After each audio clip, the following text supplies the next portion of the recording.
Well, good morning, Virginia, and let me add our congratulations for your being a finalist, and we're looking forward to continuing the conversation with you. I recognize some of you, but I know some of you are new, so let me again introduce myself. My name's Andy Levy. I'm a trial lawyer from Baltimore, Maryland, and I also teach at the University of Maryland School of Law. My name is Madeline Dunn, and I'm an historian with Delaware's Division of Historical and Cultural Affairs. I'm John Kaminsky, Director of the Center for the Study of the American Constitution at the University of Wisconsin in Madison. Hi, my name is Eric Sawchak. We are all seniors from the Maggie L. Walker Governor School in Richmond, Virginia. Hi, my name is Natalie Wong. I'm Elaine Hillgrove. Hi, I'm Kelsey Taylor, and this is our coach, Mr. Matt McGuire. Hello, congratulations, and let's hear it for the teachers.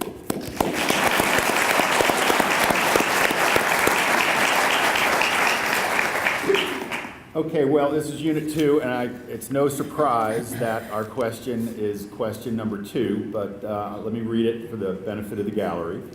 It begins with a quote from R.B. Bernstein.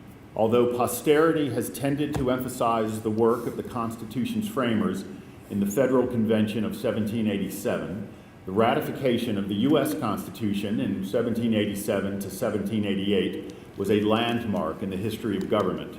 What evidence can you offer to support or dispute this claim? In what ways, if any, was the plan for ratification an example of social contract theory? What precedents were established by the ratification process, and why have they continued to be so important? And now we'll be happy to hear your opening statement. The question before you is such that no nation on earth, without the limits of America, has ever had the privilege of deciding upon. John Hancock's statement from the final days of the Massachusetts Ratification Convention described the unprecedented and historic nature of ratification. Following in the footsteps of Britain and France, the role of elites in creating the Constitution was not unique. Rather, it was the concept of needing the approval of the common people that was daring and profound. Many state constitutions were ratified by their people, but never had such a process been applied on a scale as large as America. In ratifying the Constitution, the people of a nation were given the power of self-rule by giving their consent to their government for the first time. The notion of popular consent espoused in the ratification ultimately influenced other nations and future state constitutions. Its emphasis on popular consent establishes the ratification of the Constitution as a good example of social contract theory. The Massachusetts Ratification Convention explicitly stated that its ratification decision was an explicit and solemn compact with the rest of the nation. Through ratification, citizens agreed to concurrent allegiance, submitting to both state and national governments. This division of sovereignty created the basis of federalism. Citizens could influence the balance of power between states and the federal government to protect their interests. The precedents established by ratification have changed the course of American history. First, the fierce debate between the Federalists and the Anti-Federalists created the precedent of civic discourse. Because the ideas surrounding the ratification debates permeated daily life as local conversations, sermons, family discussions, and publications, the common man began to discuss political issues. This participation has occurred throughout American history.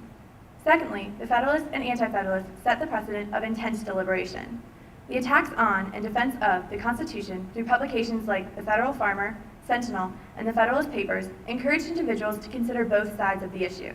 This rivalry and resulting deliberation allowed issues such as states' rights, protection of individual liberties, and even the extent of the federal court system to be discussed. A recent example of this civic discourse is the Tea Party movement, which uses modern media to promote its agenda of states' rights and limited government. Although the Federalists and Anti-Federalists were not formal political parties, the opposition set the precedent of a two-party political system. The partisan tendencies established during the ratification debates established their strong influence as early as Washington's presidency, with the divide between Jefferson and Hamilton. Since then, political parties have continued to emerge and develop as a critical aspect of American government. Even the fluidity found in and between the Federalists and Anti-Federalists is evident in modern political parties. Today, the two-party system impacts every facet of government, from a simple majority in Congress to the balancing of the justices' ideologies on the Supreme Court. Finally, ratification established precedents that set the stage for the Civil War. While the Constitution glossed over the issue of slavery, the ratification debates avoided the issue entirely. As a result, ratification set the dangerous precedent of skirting the issue of slavery. Following this precedent, future generations encountered sectional conflict culminating in the Civil War. Ratification also left the boundary between the state and national governments ambiguous. Founders used media like the Federalist Papers to downplay the degree to which the new Constitution eroded state sovereignty. This confusion continued into the 19th century, setting the stage for future conflict and allowing the issues of nullification and secession to arise. The conflict, exacerbated by the unresolved issue of slavery, exploded in the form of the Civil War. Because of its landmark celebration of popular consent, its role in social contract theory, and a gambit of important precedents, the ratification process was just as significant as the document it validated. Extending beyond the last ratification in 1790, the ratification and ratification debates secured rule by the people, as well as created many key elements of American political culture that are still relevant today. Thank you. We're ready for your questions. And